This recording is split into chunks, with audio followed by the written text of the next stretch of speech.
Catherine Bernardo, Donnie Pangilinan sak alam na hurado sa PGT Vice Ganda di kawalan.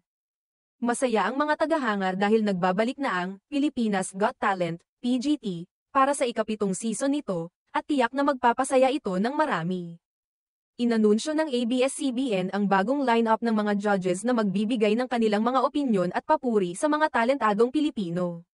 Ang mga bagong hurado ay sina Freddy, FMG, Garcia, Donnie Pangilinan, Eugene Domingo, at Catherine Bernardo.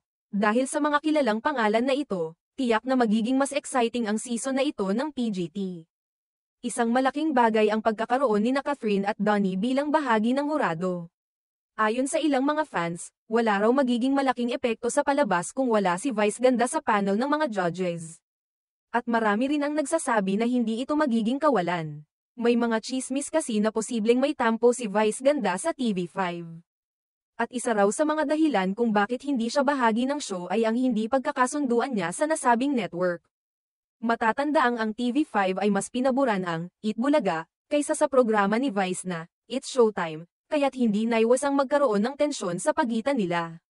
Dahil dito, hindi na nakitang muling isasama si Vice sa PGT sa pagbabalik ng programa sa telebisyon. Gayunpaman, ang bagong set ng mga judges ay tiyak na makakapagbigay ng bagong enerhiya at excitement sa mga manonood, lalo na't kilala ang mga ito sa kanilang mga tagumpay at talento sa kani-kanilang larangan. Si Freddy, FMG, Garcia, isang batikang direktor at tagapagtanggol ng mga mahuhusay na talento sa industriya, ay tiyak na magbibigay ng kanyang matalim na paghusga sa mga performance. Samantalang ang kilalang aktor at singer na si Donnie Pangilinan ay magdadala ng mas batang perspektibo sa panel. Ang komedyanteng si Eugene Domingo naman ay tiyak na magbibigay ng saya at aliw sa mga contestants at manunood. Habang ang aktres at isa sa pinakamalalaking pangalan sa industriya na si Catherine Bernardo ay kilala sa kanyang husay sa acting. Kaya tiyak na magiging isang masaya at makulay na karanasan ang bagong season ng PGT. Malapit nang mapanood ang bagong set ng mga judges na maghahanap at magbibigay ng pagkilala sa mga pinakamagagaling na Pinoy act sa bansa. Ang Pilipinas Got Talent Season 7 ay inaasahang magbibigay ng bagong alon ng mga talentadong Pilipino na magpapakita ng kanilang natatanging kakayahan at pagsisikap sa harap ng mga hurado. Ang season na ito ay magbibigay ng pagkakataon sa mga Pilipinong may talento, mula sa iba't ibang sulok ng bansa, na ipakita ang kanilang mga kakayahan at makilala sa buong mundo.